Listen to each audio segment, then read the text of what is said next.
उन दिनों जंगल में कड़ाके की ठंड थी। जंगल का मौसम कुछ अच्छा न था। दिन में भी रात जैसा समा था। हर तरफ कोहरा और धुंध थी।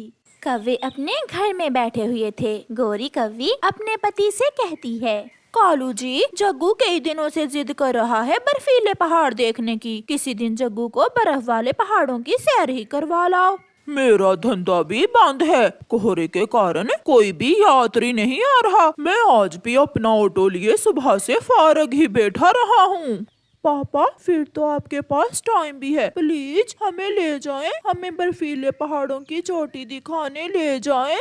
ठीक, तो फिर आप तैयारी करो, हम कल सुबह निकलेंगे। जग्गू खुशी खुशी अपने घर से निकलता है। वो अपने दोस्तों को बताने जाता है। जंगल में कोहरा धुएं की तरह फैला हुआ था। तेज तो क्या, आहिस्ता उड़ना भी बहुत मुश्किल था। कुकू, हम कल बर्फ वाले पहाड़ों पर जा रहे हैं, क्या तुम भी जाओगे साथ? मगर दोस्त, मेरी मम्मा नहीं मानेगी। तुम बात तो करना अपनी मम्मा से। थोड़ा नाटक करना, थोड़ा रो लेना, हो सकता है तुम्हारी मम्मा मान जाए। देखूंगा, अगर मम्मा मान गई तो फिर मैं भी आपके साथ जाऊंगा। रात को कुकू अपनी मम्मा से बात करता है।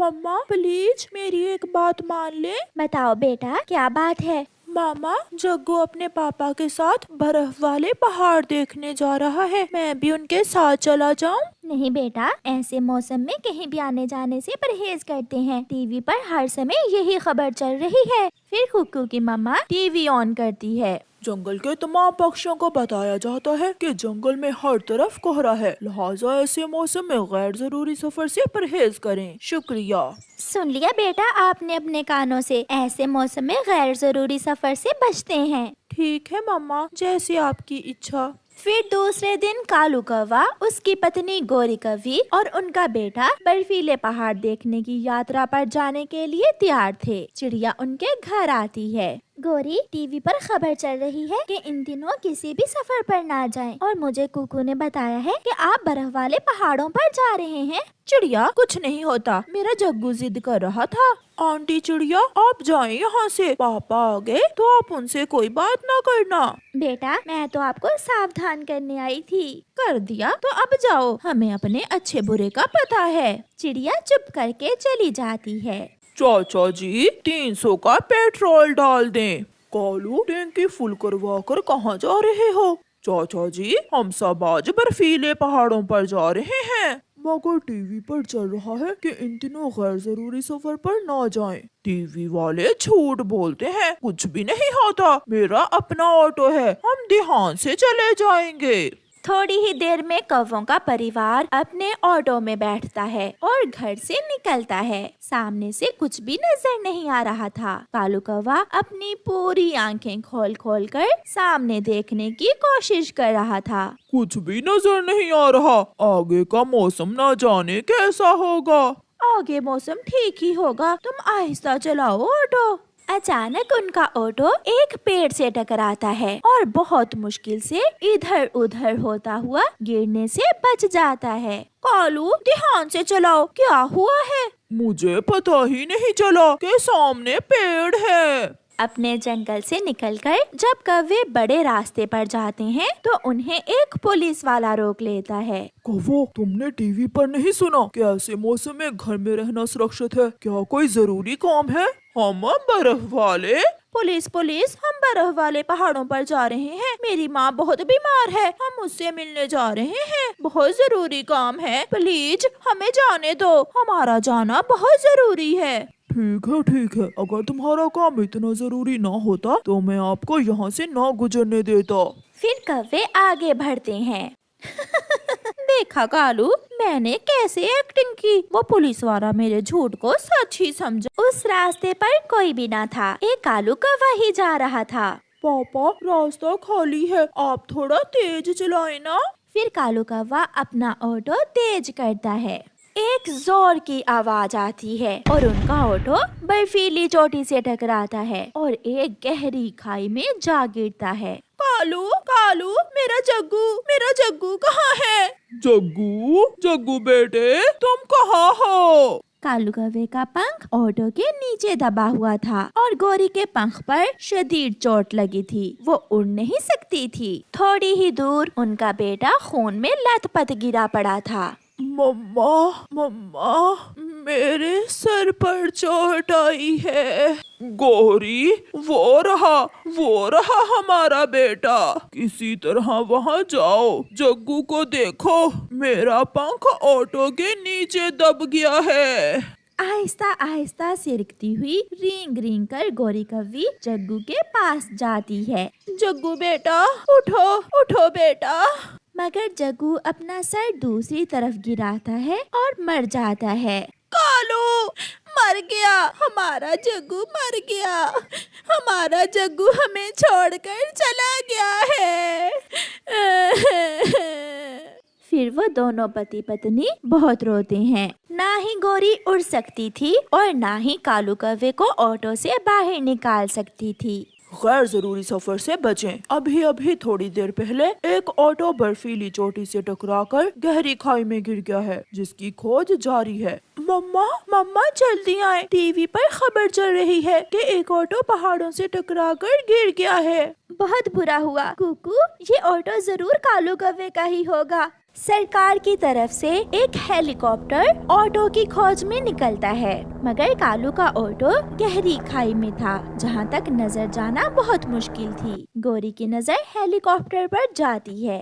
बचाओ बचाओ, हम यहाँ हैं, बचाओ। मगर हेलीकॉप्टर उनके पास से होकर दूर निकल जाता है। गौरी चला गया, मदद आई भी और चली गई। अब तो हम यहाँ ही मरेंगे। कालू, हम अपने घर में बहुत सुकून से बैठे हुए थे। जग्गू तो बच्चा था, हमने क्यों मानी जग्गू की बात? अगर हम इस यात्रा पर ना निकलते तो आज हमारा जग्गू हमारे साथ होता। 2 रातें गुजर जाती हैं और फिर तीसरे दिन उन तक मदद पहुंच जाती है और रेस्क्यू टीम कौवों को वहां से उठाकर ले जाती है। मरहम पट्टी करने के बाद कौवों को उनके घर छोड़ दिया जाता है। चिड़िया कबूतर के पास जाती है। कबूतर भैया, सुना है कालू और गोरी घर पहुंच गए हैं। वो तो घर पहुंच गए हैं, मगर उनका बेटा मर गया है। ये सुनकर चिड़िया दुखी हो जाती है। फिर वो सब दोस्त कौवों के पास जाते हैं। कौवे और कौवी, आपके बेटे का सुनकर बहुत दुख हुआ। चिड़िया, बहुत बड़ी गलती की हमने, ऐसे मौसम में सफर करने की बहुत बड़ी गलती की। जब घर से थोड़ी दूर ही हमारा ऑटो पेड़ से टकराया था तो हमें तभी घर लौट आना चाहिए था। गोरी बहन, अब पछताने का क्या फायदा, गुजरा समय लौट कर नहीं आता। अगर उस दिन आपने मेरी बात मानी होती तो आज ये सब कुछ ना होता। कौवे और कौवी का घर उजड़ चुका था। उनका जवान बेटा उनकी अपनी गलती की वजह से ही मर चुका था। प्यारे दोस्तों, ऐसे ठंड और कोहरे के मौसम में गैर जरूरी सफर से परहेज करें और अपने घरों में रहें। आपका धन्यवाद। चिड़िया रानी की 2 बेटियां थीं। बड़ी बेटी का नाम चुन्नी और छोटी का नाम गुड़िया था। मम्मा चिड़िया अपनी बड़ी बेटी की शादी करना चाहती थी, क्योंकि वो अब जवान हो गई थी। चुन्नी बेटी, मैंने अपनी सहेली से बात पक्की कर दी है। क्या बात मम्मा? आपकी शादी की। वो चिड़ा बहुत अच्छा और मेहनती है बेटी, वो आपको हमेशा खुश रखेगा। चुन्नी बहन, आप हमें याद किया करोगी क्या? मम्मा, मुझे नहीं शादी करनी आपकी सहेली के बेटे से, उसके पंख मुझे अच्छे नहीं लगते। बेटी, पंख उड़ने के लिए होते हैं, पंखों का रंग कोई भी हो, अगर पक्षी मेहनती हो तो वो जिंदगी में कामयाब हो ही जाता है। मुझे उसका घर भी नहीं पसंद, मैं नहीं करूँगी शादी उससे। ऐसा कहते हुए चुन्नी घर से निकल जाती है। गुड़िया बेटी, आप इसके पीछे जाओ, मुझे चुन्नी की हरकतें कुछ ठीक नहीं लग रही। हाँ मम्मा, मैंने भी कल चुन्नी को एक विदेशी चिड़े के साथ बैठे हुए देखा था।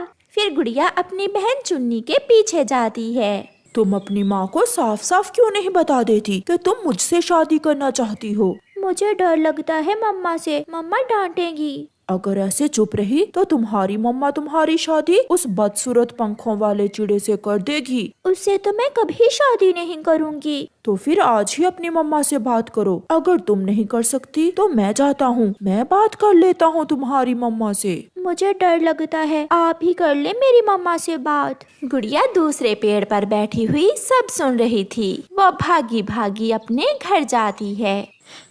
मम्मा मम्मा मम्मा, चुन्नी बहन आज फिर उस चिड़े के साथ नदी पर बैठी हुई है। मम्मा, चुन्नी शादी करने वाली है उस चिड़े से। चुन्नी बेटी, आप ऐसा भी कर सकती हो, ये तो मैंने कभी सोचा भी ना था। चलो गुड़िया बेटी, मैं जाकर देखती हूँ। फिर गुड़िया और उसकी मम्मा नदी पर जाती हैं। चुन्नी चलो घर चलो, ऐसे आवारा पक्षियों से बात नहीं करते। मम्मा, आप चुलबुले को आवारा तो ना कहें, हम पसंद करते हैं एक दूसरे को। आप बड़ी हैं इसलिए लिहाज कर रहा हूँ आपका। अगर किसी और ने मुझे आवारा कहा होता तो मैं पंख तोड़ देता उसके। तमीज से बात करें आप मेरी मम्मा से। गुड़िया, मम्मा भी तो उल्टी बात कर रही हैं। चुन्नी, अब तुम्हें फैसला करना होगा, या अभी मेरे साथ जाना होगा या अपनी मम्मा के साथ। चुन्नी बेटी, इसकी बातों पर ध्यान न दो। ऐसे पक्षी दूसरों की जिंदगी बर्बाद करके छोड़कर चले जाते हैं। मम्मा, जिंदगी मेरी ही है ना, हो लेने दे बर्बाद। मैं चुलबुले के बिना नहीं रह सकती। चले चुन्नी, मैं इस बुढ़िया की और बातें नहीं सुन सकता। चुन्नी बहन, अपनी मम्मा की इतनी बेइज्जती, ये सब तुम्हारी वजह से हो रहा है। मम्मा ने क्या क्या नहीं किया हमारे लिए। सब करते हैं, अपने बच्चों के लिए सब करते हैं। फिर थोड़ा सोचने के बाद चुन्नी चुलबुले के साथ उड़ जाती है और उसकी मम्मा की भीगी आंखें अपनी बेटी को देखती ही रह जाती हैं। मम्मा चुप कर जाएं, मैं हूँ ना। मम्मा चलें, घर चलें। आप यही समझें कि आपकी एक ही बेटी है। गुड़िया बेटी, चुन्नी बड़ी थी, मैंने बहुत लाड प्यार से उसे बड़ा किया और उसने मुझे ये सिला दिया। उसने मुझे ये सिला दिया मेरे प्यार का कि रास्ते में ही खड़े खड़े मुझे छोड़कर चली गई मेरी बेटी। फिर रोते हुए गुड़िया और उसकी मम्मा घर चली जाती हैं। चुन्नी और चुलबुला शादी कर लेते हैं और चुलबुला चुन्नी को घर ले जाता है। बेटा, ये चिड़िया कौन है? माँ, ये मेरी पत्नी है। पत्नी, इसे कहाँ से उठा लाए हो तुम? मुझे बताया ही नहीं। चुन्नी, आप अंदर जाएं, माँ मैं बताता हूँ आपको सब। चुन्नी वहाँ से चली जाती है। माँ, ये दाना लाएगी, घर के काम करेगी, जितने दिन रहेगी सो रहेगी। जब तंग आ जाएगी तो आप मेरी शादी अपनी पसंद से कर देना। तो फिर उसे सब समझा देना, मुझे ऊंची आवाज में बात पसंद नहीं है। माँ, मैं समझा दूंगा, आप चिंता ना करें। चुन्नी, मेरी माँ थोड़ी गुस्से की तेज है मगर दिल की बुरी नहीं है। मेरी माँ के सामने ऊंची आवाज से बात ना करना। मैं कोशिश करूँगी कि माँ को खुश रखूं।